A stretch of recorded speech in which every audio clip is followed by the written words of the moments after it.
जय सिया राम। हम लोग श्रीमद् भागवत महापुराण की कथा सुन रहे हैं। भागवत जी के महात्म का प्रसंग हम लोगों ने सुना। अब सूत जी महाराज श्रीमद् भागवत महापुराण का प्रारंभ करते हैं और प्रथम स्कंध में सबसे पहले भगवान की स्तुति करते हैं और बड़े भाव से कहते हैं, जन्मादस्य यतो न व्यादितरतः चार्थे सभिज्ञः स्वराट् तेने ब्रह्महृदायादिकवये मुह्यन्ति यत् सूरयः तेजो वारिमृदां यथा विनिमयो यत्र षड्गो मृषा धाम्ना स्वेन सदा निरस्तकुहकं सत्यं परम धीमहि।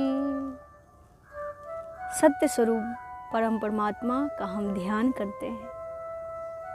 भगवान का स्मरण किया। उसके पश्चात सूत जी महाराज और शौनक जी का संवाद प्रारंभ हुआ।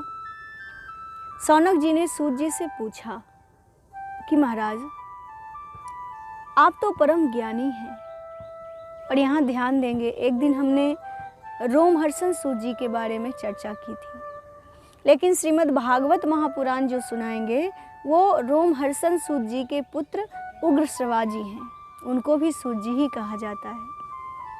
तो उग्रश्रवा जी को शौनकादिक ऋषियों ने पूछा कि हे महाराज, आपको तो समस्त इतिहास, पुराण, शास्त्रों का ज्ञान है।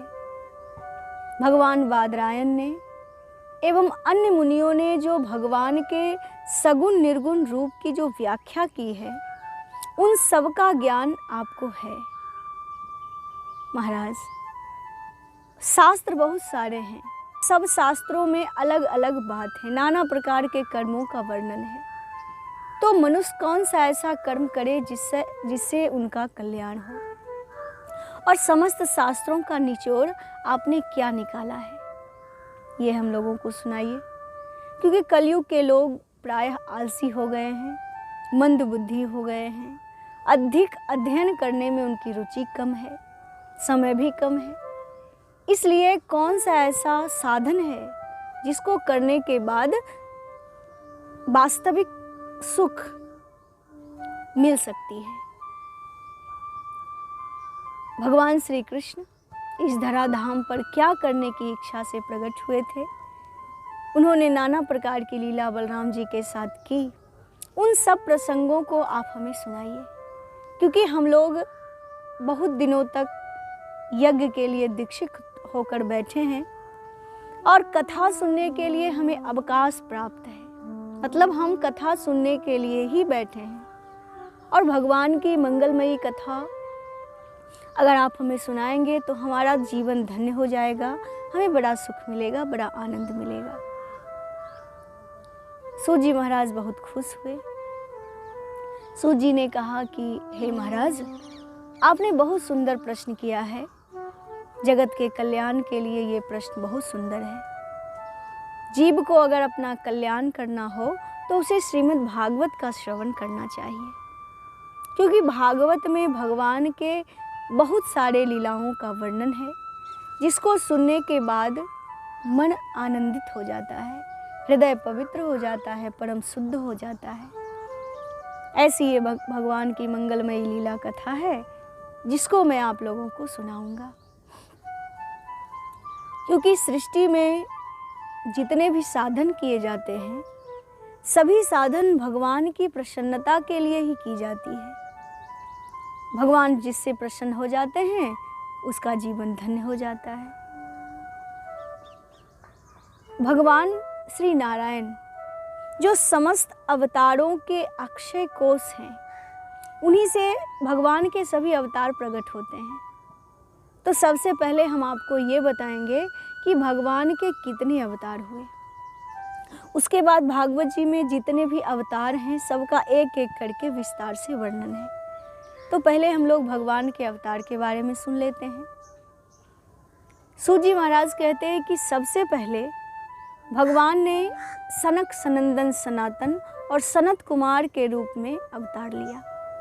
क्योंकि सृष्टि में जब कुछ नहीं था, जब जल ही जल था, तो विष्णु भगवान शेषनाग की शैया पर थे और विष्णु भगवान के नाभि से कमल निकला और उस कमल पर बैठे हुए थे प्रजापतियों के अधिपति ब्रह्मा जी।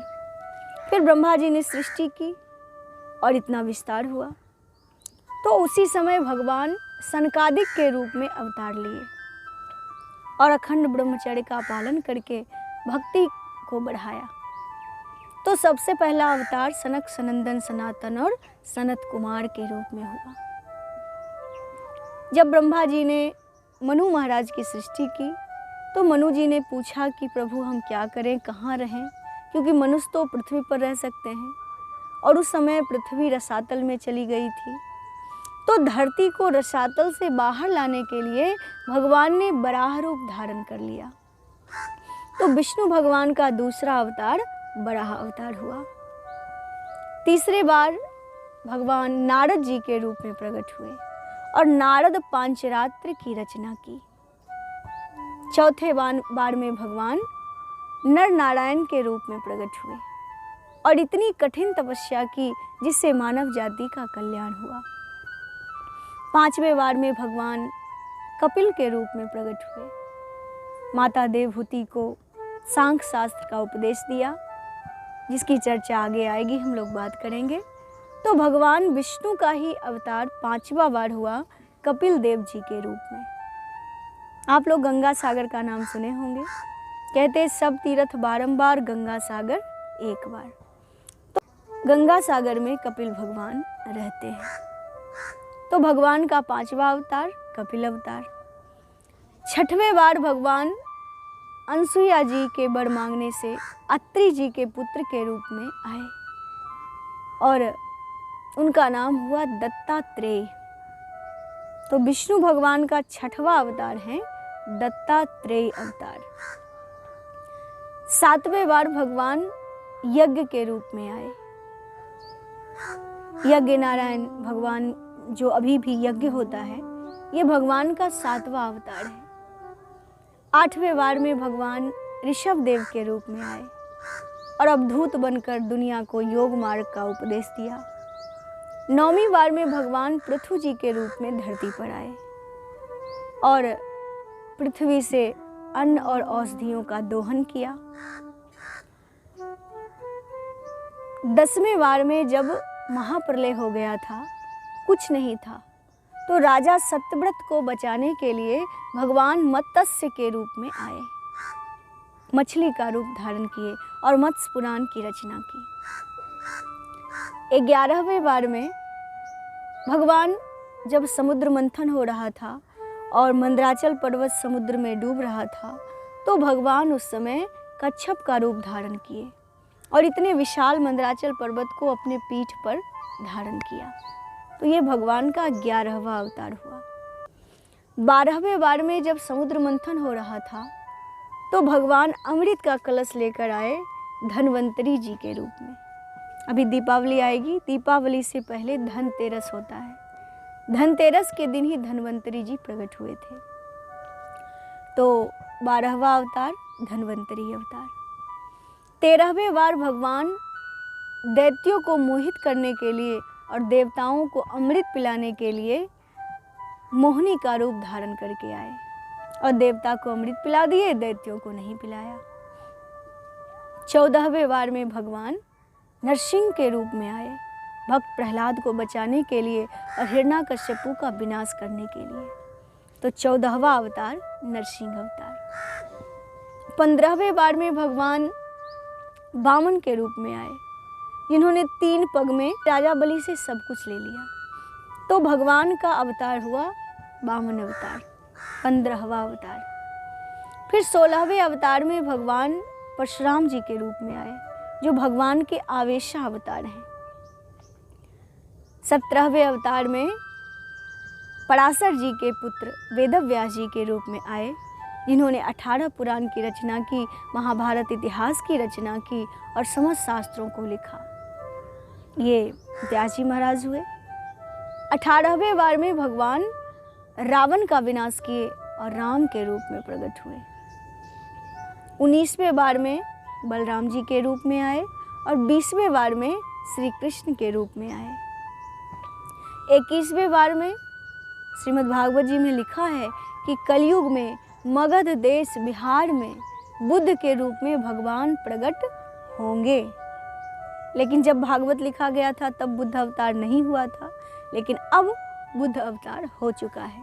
मगध देश बिहार में बुद्ध भगवान हैं। ये विष्णु भगवान के 21वें अवतार हैं और 22वां अवतार कलिक अवतार अभी हुआ नहीं है, होगा।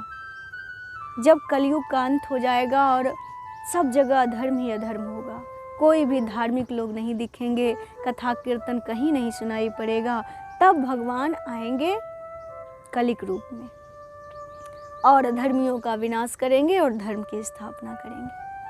तो इस तरह से भगवान के 22 अवतार की चर्चा श्रीमद् भागवत जी में है। 2 अवतार और जिनके नाम हैं हंस अवतार और हैग्रीव अवतार, जिसकी चर्चा देवी भागवत में है।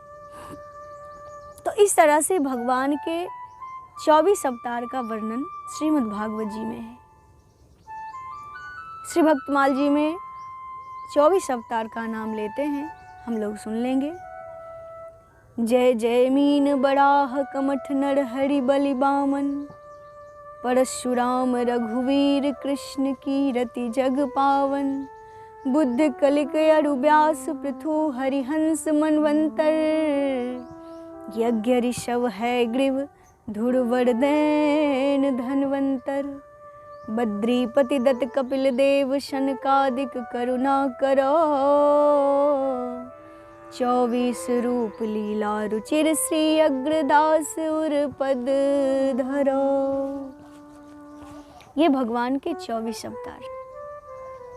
सूजी महाराज कहते हैं कि जो कोई भी प्रातः काल और शाम काल में भगवान के 24 अवतार का स्मरण करते हैं, उनके हृदय में भगवान की भक्ति बढ़ती है और भगवान की कृपा से उनकी इच्छा पूरी हो जाती है। तो ऐसी ये भगवान की मंगलमयी नामावली है।